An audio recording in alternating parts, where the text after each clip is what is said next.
If you have ongoing exposure to controlling people, it's a virtual certainty that you're going to experience blurry boundaries, which is why I've created the extensive online course called This Is Me, Establishing Boundaries with the Controllers in Your Life. There's a link below that will give you all of the details, and I hope that you would find it therapeutic.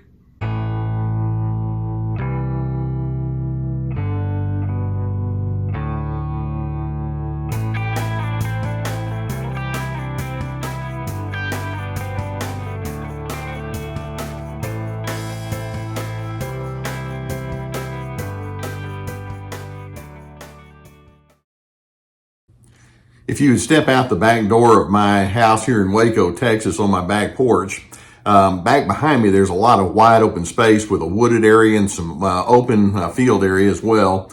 And every morning when my wife and I go back there and have our coffee, you can see this big hawk out in the sky, just kind of flying over. This is that hawk's territory, and he's just kind of flying around, looking below to see what kind of rodents and field mice and small animals he might devour. The hawk is a predator, and the hawk is looking for those critters below that exist in his mind to feed him. Okay, you can see where I'm going with that little analogy. Narcissists, in the way that they engage with people, are like that hawk. They're hovering over individuals, wondering, how are you going to feed me? What is it that I can find from you that is going to nourish me? What do you have to offer that will feed my ego? What will it take for me to draw you in so that I can gain dominance over you? Narcissists are predators as a general rule. They're all about entitlement. They're all about envy and control and superiority. They're constantly wondering, what are you going to give me? And they approach relationships, such as we can say it, in an entirely different way than healthy individuals will do. And they certainly will approach relationships very differently from people who have a strong empathetic style of engaging. Now, there are multiple indicators that I want to lay out for you that will let you know that you are indeed dealing with a predatory narcissist. First and foremost, we're going to say that predatory narcissists view individuals as a collector views their objects that they're collecting. In other words, the collector says, oh, I need one of those, and I want something of that over there. That's the way narcissists are thinking as they learn who you are or as they engage with you. It's like, I want to bring you over here into my collection because, you see, I collect people who are going to do what I want them to do. And then we can also say another indicator is beyond dominance over you. They seek dominance over you, but additionally, they seek ownership over you and over the people in their world. They want to own the way that you think. They want to own your priorities. They want to own how you do things. You have to filter things through them. And you're that object that exists to do whatever it is necessary for them to feel fed. In addition, predatory narcissists see honesty as a psychological toy. Is that a nice way to put it? In other words, truth is something they can just play with. They may say, this is what I believe, this is my truth, and I'm being straight up with you, if it suits their narrative for the moment. But then if it doesn't, then they switch gears. And they can move back and forth just depending on who's there in front of them, because they're not just looking for somebody that they can just exchange thoughts and feelings and ideas with in a safe kind of way, keeping in mind they're predators. It's like, if I say this, then maybe I'll have better success in drawing you in, and then I can have that ownership over you. Adding to that, we can say that narcissists make frequent use of what we would refer to as breadcrumbing. You remember Hansel and Gretel? They had their little breadcrumbs, but whoever it was that was coming after them took all the breadcrumbs. Narcissists will give you little crumbs of feeding you seemingly indicators that they're into you. They like to indicate that they want you to think that they have something to offer. So they'll give you morsels of friendliness and goodness and helpfulness. But it's all just friendly manipulation. It's like, whatever I have to do to bring you in so that I can eventually devour you, that's what I'm doing. And it's kind of sad to say, well, not kind of, it's sad to say that even in their pleasantness and in their goodness, there's an exploitive, manipulative angle that is behind the scenes that you just don't necessarily see. Now, in addition, predatory narcissists will give off an air of confidence. But then when you begin watching what makes them feel confidence, the confidence they feel is always gained at someone else's expense.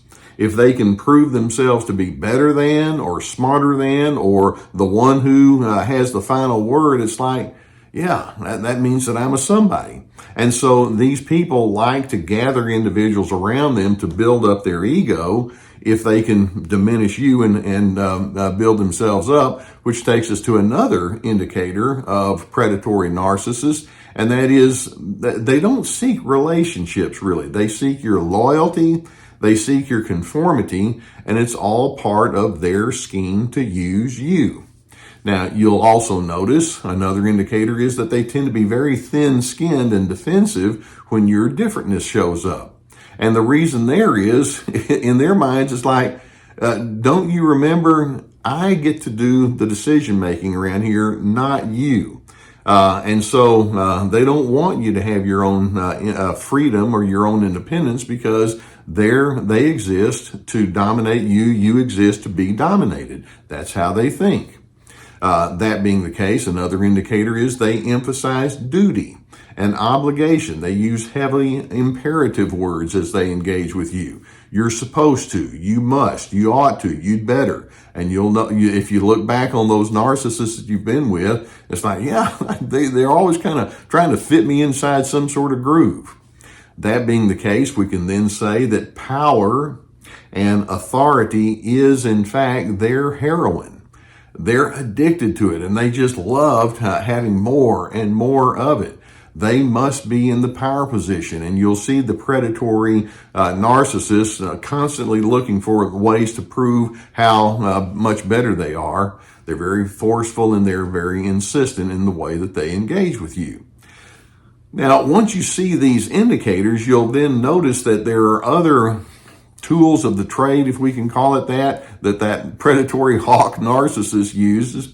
They like to use characteristics like shame and guilt to keep you in line. You know, they may say things like, why did you do that? Or, I'm very offended that you asked me made this kind of request of me. And so they try to make you feel guilty for being distinctive. They will portray the attitude that says, I'm worthy, you're not worthy. They can make a lot of requests, which then eventually become demands that you have to bend into their direction. Now, they won't bend to you unless it's something that it becomes one of their manipulative, exploitive schemes, but you have to bend in their direction. When you don't give them whatever it is they're looking for, here comes the anger, and it can be in the form of open aggression, passive aggression, holding grudges, being resentful toward you. In other words, they're scoreboarders, and they let you know when you have not measured up to what the scoreboarding says.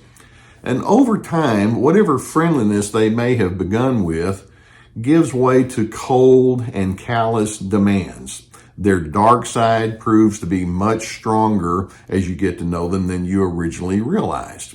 So let's recognize when you're with a predatory narcissist, you indeed are prey.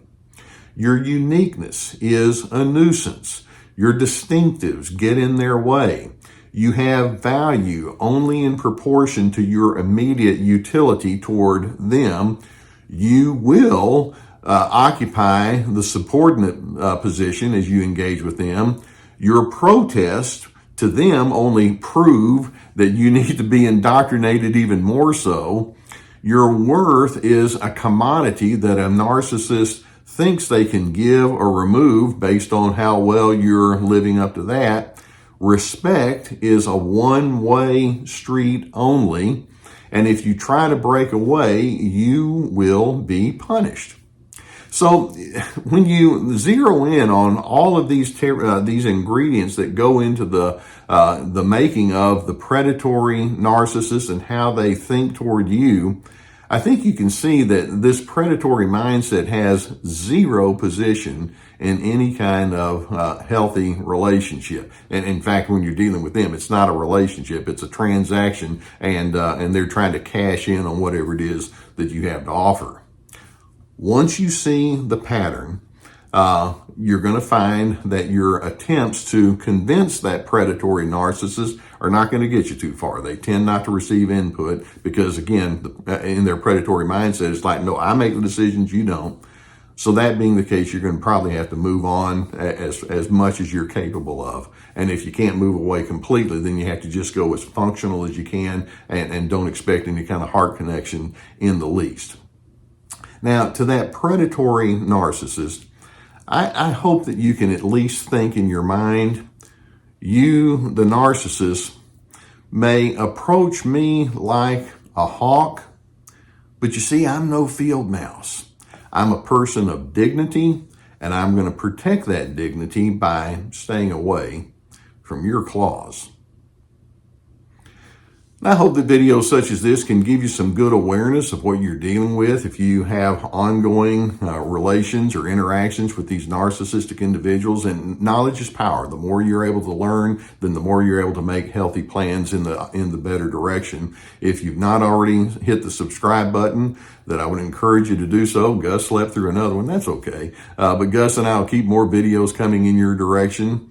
If you have a need for therapy, and I know many times when you're up against something like this, that would be something would be quite beneficial. I'm pleased to be sponsored by the people at BetterHelp.com. There's a whole team of licensed professional therapists. You go through the link that we have provided for you here below this video, and you would be able to access that. And I would strongly encourage you to do so. Right now, online therapy is very popular, and it's proven to be quite effective, and it's affordable as well. In addition, we have my therapeutic classes, my courses, my video courses. Each class has multiple videos, written material, and then guided questions. Ready, Set, Connect about making healthy relationship connections.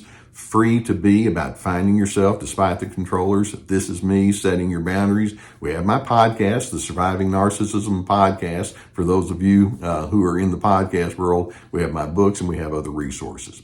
I do appreciate you letting me be on the journey with you. Okay, narcissists are the hawk. They say you as the mouse, but you know what? They don't have to set that story for you. You can see yourself as that person of dignity. And in doing so, I'm hoping you can know what you're up against, know what you're dealing with, and make your own boundaries in your own direction so that you can go to your place of peace.